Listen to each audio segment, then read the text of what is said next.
Welcome to Mastering Life's Adventures, an educational podcast about tapping into your true self, the soul, the substance of your life, to discover what life's ups and downs are really about, and how to have a greater sense of purpose, peace, joy, and fulfillment. I am Dr. Judith Holder, your host, coach, psychologist, fellow seeker who enjoys diving into the connections between spirituality, psychology, wellness, and your everyday life's adventures. All preparing and polishing you like the facets of a magnificent diamond to be your best self. If you're craving more from your life, you are in the right place. Come, let's journey together and transforming what you know into who you really are. Mastering Life's Adventures begins now. Hi, it's good to be back and talking about this whole notion that there are universal laws that transcend man and man's viewpoints. And knowing some of these universal laws are very, very important. And that's what I talked about in the last episode.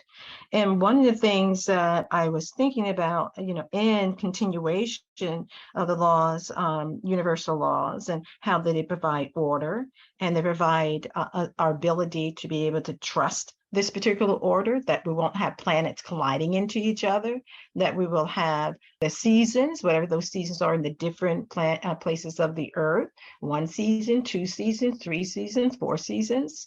We trust, that, and it's pretty reliable. If you plant something, it usually grows if it's in good soil. So there's certain laws that exist also in the universe that we trust that will happen, whether we're aware of them or we're not aware of them. And so one of the thoughts I had is, with this trusting of the laws of the universe, how does that relate to the soul and the soul needs for order and a sense of security in our inner self, as well as in our interactions with others as well. And I was thinking about the Johari window, which I mentioned in several other episodes. But in the Johari window, there is a piece that you know and a piece that others know. And there's a piece that you know, but others don't know. And what I want to talk about is a piece that is unknown to you, but may be known to others. But more importantly, the piece that you don't know and others don't know. And that is where the soul comes in. So there may be sometimes you're not even aware of your soul, but others see the soul essence of what's coming through you. Or there are things that are taking place that is a part of your soul's need to have to take place, and you're like dumbfounded. Why did that happen? Because maybe the soul needed that lesson. And the grander scheme of things is what the soul works on, and not just a kind of the minute by minute, day by day type of experience. It's looking for a greater sense of expansion, for its reunification with its source, its God source. So in this process of different types of trust that the soul is looking for you to have in this relationship to each other, it's like the trust fall. You remember, or some of you may remember, some of these trust building types of activities, or the team building activities, in which you have a person and you're blindfolded and you fall back, and the persons that are behind you are supposed to catch you. And do you trust that they'll catch you, or you think of no way they're going to be able to catch me? These individuals, I don't think so. So you don't believe it, so you don't do it. Okay. But there is the trust fall, in which people do believe and they fall back, they are caught, and they feel, wow, that was a great experience. I had to let go of something in order for me to be able to trust that you would be able to truly catch me.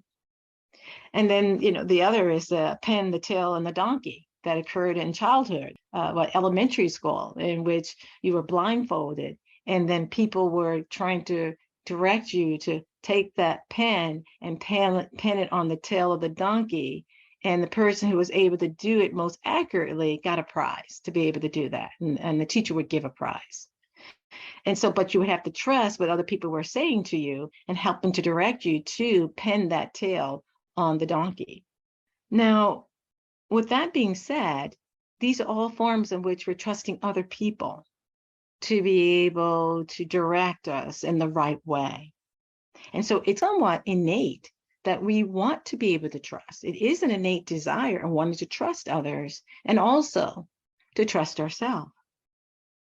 The soul needs our conscious ability to know that it's when you start getting attuned with your soul, its promptings are trying to say, trust me, we need to go this way. It's like on when you're driving and you have this prompting that says, take this exit. This is the better exit to take. And you say, no, I never take that exit. I'm so used to driving the highway. I'm going to go the highway. Well, you could drive the highway and guess what? You're in traffic and the traffic is horrendous. You don't get to the office until 45 minutes later. And now you're running late and you're frustrated with yourself. But if you trusted and started to become attuned to what that prompting was, and we start distinguishing our soul's promptings, then we're now working at a higher level with ourselves because the soul does know more. And the inner self, the wise part of us, knows more than what the human, the ego, as I talked about, the ego persona, is aware of and knows. But our soul can also be like a baby crying for our attention, crying for us to trust it or her. The soul is feminine. The source is that kind of the alpha, the omega. The omega is the soul is an embodiment, embodying within us. And the alpha is the spirit, the energy, the source. So all of both. And there's the Tai Chi that flows with that source and that flow, with it to make it one and whole and complete. So you're going to hear me talk about the soul. And sometimes I will use it in the feminine sense of the omega and what the soul is. So it's like a baby crying, as I was saying. And we need to know what it's trying to say to us. But because we've had a deaf ear, or we've had distractions, or we've had many other activities that are going on that doesn't, and they may be purposeful activities that we need to engage in, but we don't have what I mentioned to you before, stillness or still time. So our soul is like in the desert, wanting water, wanting you to bring a cup of water and to be recognized. Just as we want to be recognized in the world for the accomplishments that we do or the good deeds that we do, we want other people to recognize us. But have you ever thought, recognition first begins with us and recognizing this substance of our life, this substance, this soul substance that exists within us. And so sometimes soul may have a hungry cry or an uncomfortable cry, or that is a wet cry like a baby, or alarm and startled, or restlessness. These are all emotional states that are going on for our soul that we don't think about. We only think about it for ourselves and our outer self, our ego persona.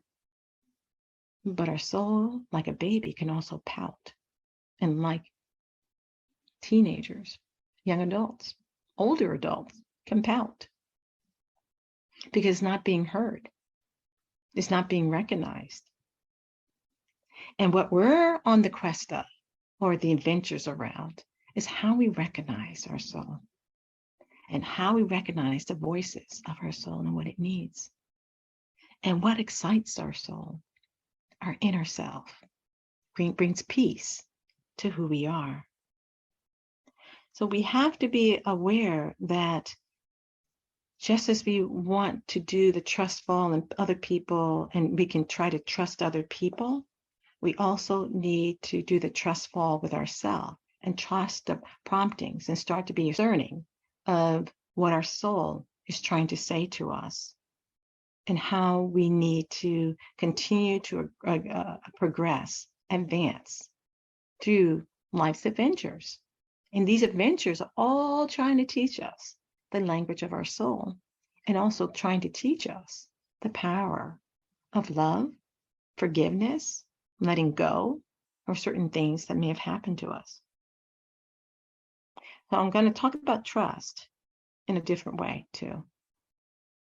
And that trust also forms what I would like to call of our ability to know when to trust and when not to trust, when to trust and when not to trust.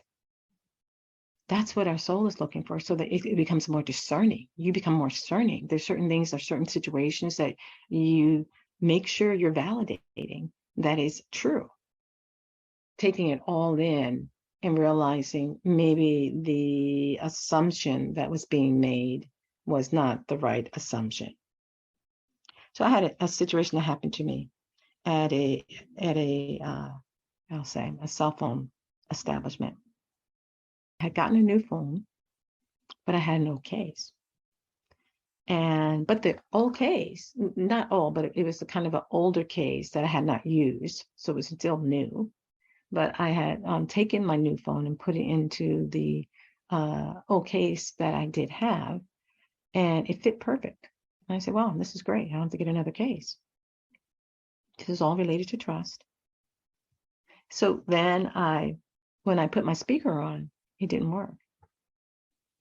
I went to the particular communication store and said, my phone doesn't work. So they took it out of the case and I looked at it and they cleaned it and they tried it again. My sister happened to be with me at the time and I called her phone and it worked. I said, great.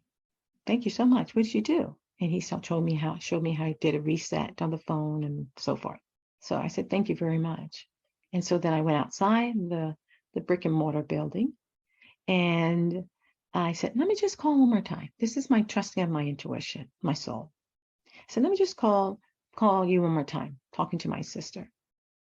So I called her again and she said, I can't hear you. I said, you can't hear me? You heard me in the store. Why can't you hear me now? She says, I don't know. She says, but I can't hear you. So we went back into the store and we waited for the next available representative to attend to me. And he said, okay, come up, come to their particular register area. And he says, let me look at your phone again, took it out of the case and says, if you need to clean, we can clean the areas that allow for you to be clear in speech. He called my sister again. He says, and she says, yeah, I hear you. It's fine. Oh, I didn't tell you an important part. So the first person, this was the second person who did this. The first person said to me, when he gave me my phone back, you may want to get a new case. And I said, oh, why? I like this case because of blah, blah, blah. He goes, well, that's okay. Okay, you may want to. I said, okay. So then let's go move forward. And so the second guy who said, yeah, it's working. And my sister said, yeah, it's working. It's fine. He goes, the issue here is your case. He said, what do you mean? He says, the old case that you had was redesigned for this new phone so that where you have the ability to do speaker phone, as well as for other people to hear you, are covered up. So the new design does not have that covered, these particular areas covered in your phone. I said, wow, oh, okay. I said, so why didn't I pointed to the guy who was standing, why didn't he say that? And what did he say? I believe in serving and educating my clients, my customers. He said, my customers, in the best way. So I'm going to give you all the information that you need to know about what's maybe going on with your phone. I said, wow, okay. He goes, it's the other thing you may do. And instead of getting a whole new case, because your case is perfectly fine, let's just use an X-Acto knife and cut those particular areas out that are hindering you to be heard by speakerphone. I said, wow, thank you so much. I really appreciate what you just shared with me. It even saved me money because they were saying that in this particular brick and mortar, the case would be $39 and higher for me, which is, $39 is not that exorbitant amount, but anything that saves money, we always like, correct? So that saved me money. I said, I'm going to do the X-Acto knife and cut it out. And my sister said, I have an X-Acto knife. We can do that when we get home. And because we were traveling, where this brick and mortar place was, we were traveling at the time. And I said, that would be great. And so the assumption that I was making, and this is really an assumption, is that everyone gives the best service. And we know that's not necessarily the right assumption, because some people get better service than others. But this also relates to the soul and the sacred labor of the soul.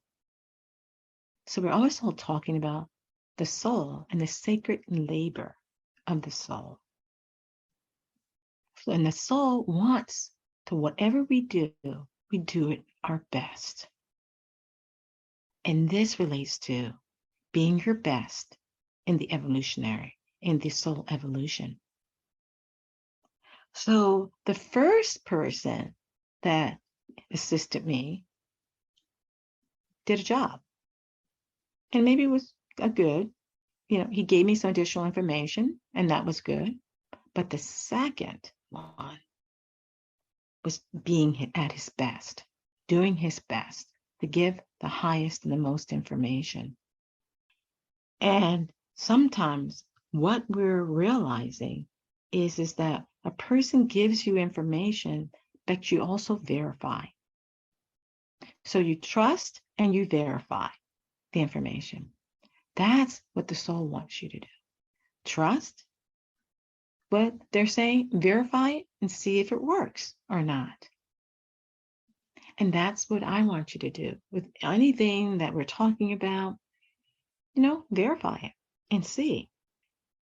So with that, it was a great experience around I could have asked an additional question. So what do you mean by I should be getting a new case? Because I was focused more on, I like my case. I want to keep it. And if I asked maybe that question to get a better clarity of what he meant by it, because I was focused on what I wanted, basically, he may have shared that with me, but it would additional effort I would have needed.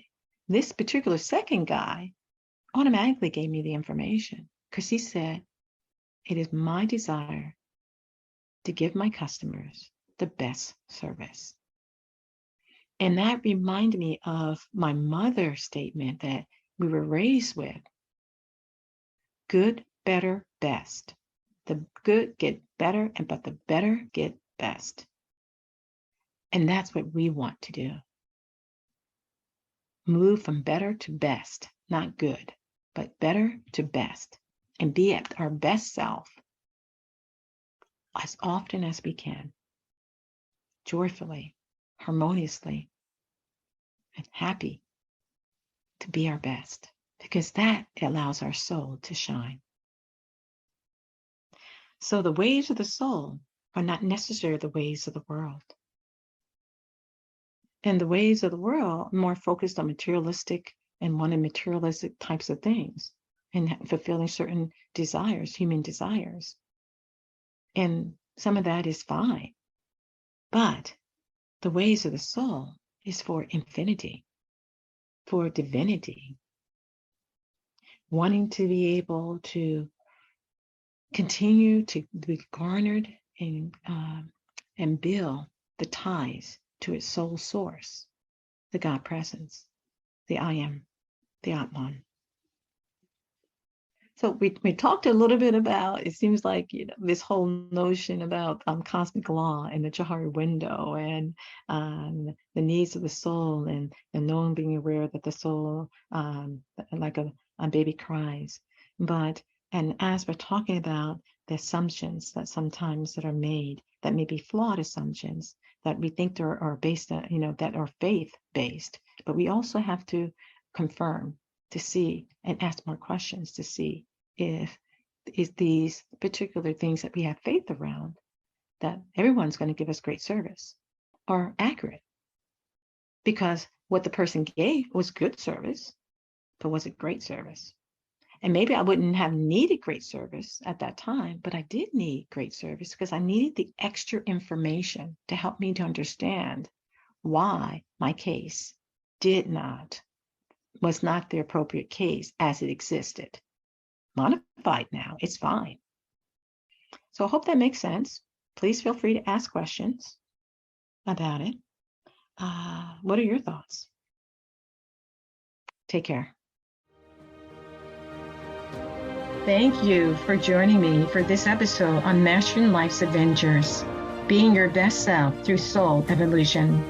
If you have enjoyed what you've heard today, I would be delighted if you would share this episode with others, leave a thumbs up, and subscribe to my Mastering Life's Adventures podcast. Look forward to your joining the next episode. Please leave any comments or suggestions you might have below. Bye for now.